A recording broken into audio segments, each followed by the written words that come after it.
21 के सर सजेगा पंजाब की हुक्मरानी का ताज। फैसला आज होगा। मुस्लिम नून की मरियम नवाज और सुन्नी इत्तेहाद कौंसिल के राना आफ्ताब मद्दे मुकाबिल। सुबह 11 बजे पंजाब असम्बली के इजलास में वज़ीर आला का इंतखाब किया जाएगा। मुस्लिम नून और इत्तेहादी जमातों की पार्लिमानी पार्टी का इजलास भी आज तलब। पीपल्स पार्टी, मुस्लिम काफ, IPP के अरकान मदू। वज़ारत आला के इंतखाब के हवाले से मामलात को हतमी शक्ल दी जाएगी। हल्फबर्दारी की तकरीब आज दिन 2 बजे गवर्नर हाउस में होगी। लीगी और इत्तेहादी अरकान पंजाब असम्बली को दावतनामे जारी। अरकान असम्बली को अलहम्रा गेट में गवर्नर हाउस दाखिल होने की हिदायत।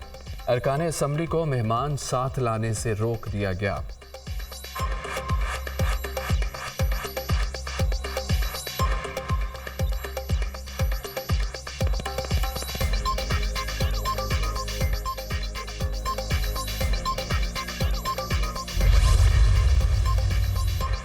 सिंध का नया कप्तान कौन होगा? कायदे अवान के लिए सिंध असम्बली में रायशुमारी आज होगी। पीपल्स पार्टी के मुराद अली शाह और MQM के अली खुर्शीदी वज़ारत आला की दौड़ में शामिल।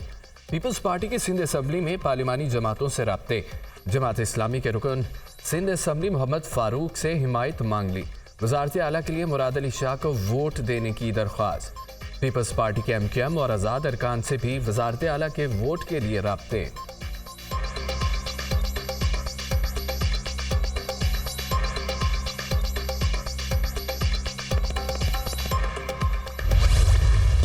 सदर आरिफ अलवी का मखसूस नशिस्तें तफवीज़ होने तक कौमी असम्बली का इजलास न बुलाने का फैसला। तमाम जमातों को मखसूस नशिस्तें मिलने तक असम्बली का नामुकम्मल रहेगी।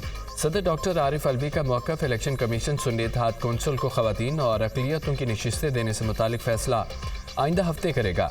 आइन के आर्टिकल 91 के तहत इंतखाबात की तारीख से 21 रोज़ के अंदर असम्बली का इजलास बुलाना ज़रूरी। कौमी असम्बली इजलास बुलाए जाने की समरी मंजूरी के मुंतज़र।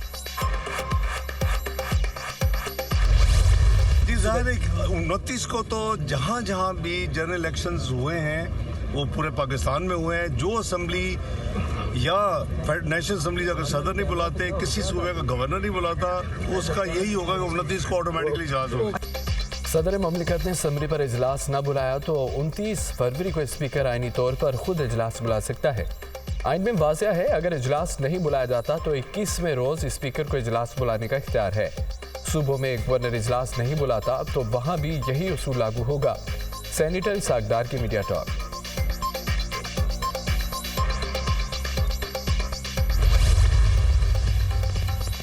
कौमी असम्बली का इजलास न बुलाने पर नून लीगी अरकान ने सदर ममलिकत को आड़े हाथों ले लिया। सदर ममलिकत अपनी आईनी जिम्मेदारी पूरी करने से गुरेज़ा है। सदर जमहूरियत को नुकसान पहुंचाने के लिए PTI के वर्कर्स बने हुए हैं। 29 फरवरी को कौमी असम्बली का इजलास हर हाल में होगा। आप इजलास नहीं बुलाएंगे तो 21 दिन बाद स्पीकर बुला लेगा। करप्शन केस में सजा याफ्ता कैदी किस हैसियत में IMF को खत लिख रहा है? क्या आप खत में लिखेंगे कि मुझ पर और अहलिया पर करप्शन के इल्जामात हैं? लीगी रहनुमा तातारड़ की प्रेस कॉन्फ्रेंस।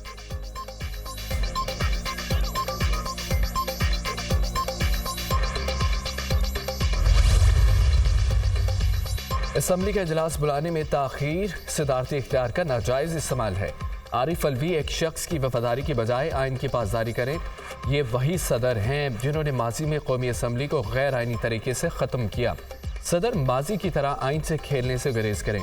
आरिफ अलवी की हर आइन शिकनी और ओहदे का गलत इस्तेमाल तारीख का हिस्सा रहेगा। पीपल्स पार्टी रहनुमा शाजिया मरी का रद्द अमल।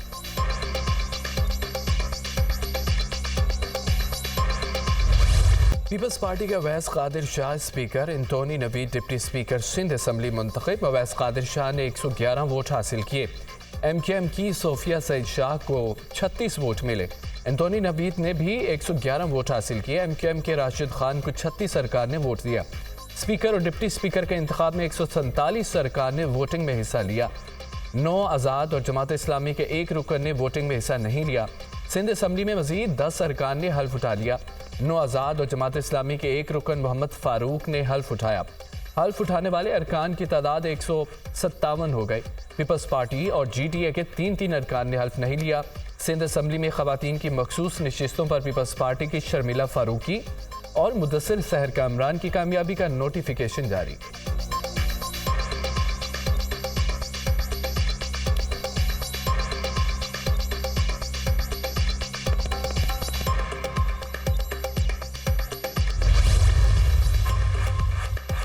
ज़ाती मफाद के लिए पीपल्स पार्टी जमहूरियत को नुकसान नहीं पहुंचाएगी, सिंध हमेशा पाकिस्तान को बचाएगा। बेनज़ीर की शहादत पर आसिफ जरदारी ने पाकिस्तान खप्पे का नारा लगाया। गुज़िश्ता 5 साल असम्बली के साथ साथ मुल्क के लिए भी कट्ठन थे। सबको पता होना चाहिए सिंध पाकिस्तान है, नामजद वज़ीर आला मुराद अली शाह का ऐवान में इजहार ख्याल। आज वज़ीर आला पंजाब का इंतखाब होगा। तवक्को है मुखालफिन मुस्लिम लीग नून के मैंडेट को तस्लीम करेंगे।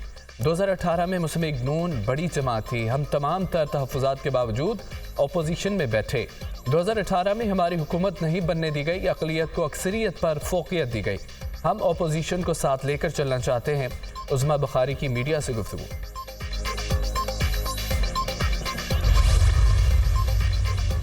स्पीकर पंजाब असम्बली और सुन्नी इत्तेहाद काउंसिल में पहला बाज़ाब्ता राब्ता। मलिक अहमद खान से राना आफ्ताब अहमद खान की क़यादत में वक्त की मुलाकात। स्पीकर से गिरफ्तार MPA अहमद रशीद भट्टी को ऐवान में लाने का मुतालबा। अभी हाउस मुकम्मल नहीं था, हल्फ लेने की क्या जल्दी थी, हमारे पास नंबर पूरे हैं लेकिन अभी शो नहीं करना चाहते। हो सकता है हम आपको एक सरप्राइज दें। हमारे गिरफ्तार लोगों को रिहा किया जाए, हमें ओहदों से ज़्यादा कारकुनों की फ़िक्र है। सदर ने हाउस मुकम्मल होने तक हल्फ लेने से इनकार करके आइनी काम किया। सुन्नी इत्तेहाद काउंसिल के नामजद उम्मीदवार राना आफ्ताब की मीडिया से गुफ्तगू।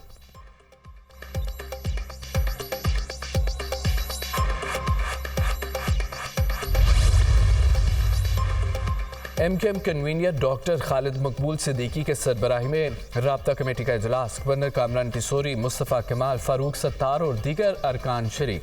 इंतखाबात के बाद की सूरत हाल और नून लीग से होने वाले मुज़ाकरात पर गौर। अरकान की वफाक और सूबे की मौजूदा सियासी सूरत हाल पर मुख्तलिफ तजावीज़। मुल्क में जमहूरियत के इस्तेहकाम और हकूक़ के हसूल के लिए जद्दोजहद जारी रखने पर इत्तफ़ाक़। MKM वफाकी हुकूमत में शामिल होगी, वजारतें भी लेगी। आइडियल तो यही है कि हुकूमत का हिस्सा ना बने। मुल्क को दलदल से निकालना है तो पराई सर पर लेना होगी। नून लीग से मुज़ाकरात में कोई डेडलॉक नहीं, बातचीत सही समत में जा रही है। आईनी तरमीम का मुसवदा MKM पेश करेगी। चाहते हैं कि नून लीग साथ खड़ी हो। मुत्तहिदा रहनुमा मुस्तफ़ा कमाल का निजी TV को इंटरव्यू। जब आप हर हाल में इक़्तिदार चाहते हैं तो आपकी सियासत ख़त्म हो जाती है। उसूलों पर खड़े रहते तो शायद यहाँ तक ना पहुँचे। मुल्क में कोई भी इलेक्शन को मानने पर तैयार नहीं।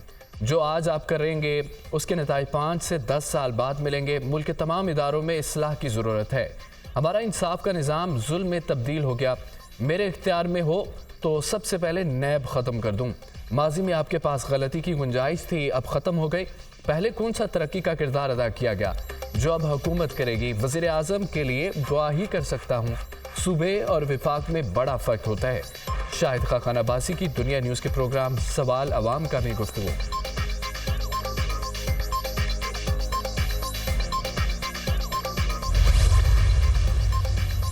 बलोचिस्तान में हुकूमत साजी। मुस्लिम लीग नून की पार्लिमानी पार्टी का इजलास। नौ मुंतखब अरकान का गवर्नर बलोचिस्तान के लिए शेख जाफर मंदोखेल के नाम पर इत्तफाक।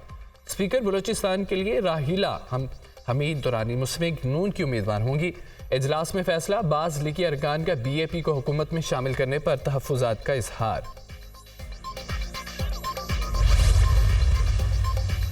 मुल्क में मुआशी इस्तेहकाम के लिए सियासी इस्तेहकाम ज़रूरी है। मुआशी इस्तेहकाम के लिए तमाम तर इख्तलाफ बलाए ताक रख कर काबिशें करना होंगी। सियासी और मुआशी इस्तेहकाम के लिए बाहमी इत्तेहाद की जितनी ज़रूरत आज है इससे पहले न थी। गुरबत, बेरोज़गारी, जहालत के खात्मे के लिए मिलकर जद्दोजहद करना होगी। बैरूनी सरमायाकारी के लिए सियासी इस्तेहकाम और पुरअमन फ़िज़ा बेहद अहमियत की हामिल है। पहले भी मुआशी तरक्की और इस्तेहकाम की रोशन मिसाल कायम की। अब भी मईशत को बेहतर बनाने के लिए ठोस इक़दामात किए जाएंगे। शहबाज शरीफ का बयान।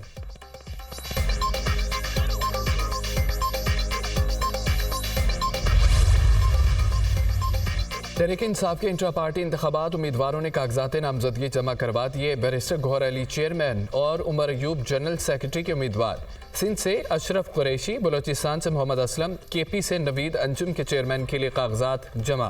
पंजाब से डॉक्टर यास्मीन राशिद, मोहम्मद खान मदनी और असद हनीफ ने सूबाई तंजीम के लिए कागजात जमा करवाए। मुल्क भर में PTI के इंट्रा पार्टी इंतखाबात 3 मार्च को होंगे।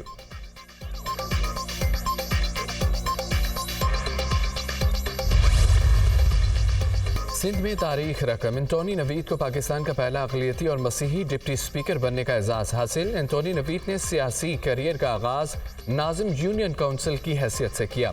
सेंट पैट्रिक स्कूल से मैट्रिक तक तालीम हासिल की। स्वीडिश कॉलेज से गवर्नमेंट्स टेक्नोलॉजी इंजीनियरिंग में डिप्लोमा किया। 2016 में एंटोनी को वज़ीर आला का स्पेशल असिस्टेंट बनाया गया।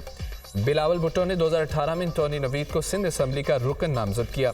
नौमुंतखब डिप्टी स्पीकर के वालिद ने मसीही बरादरी के लिए एजाज़ करार दिया।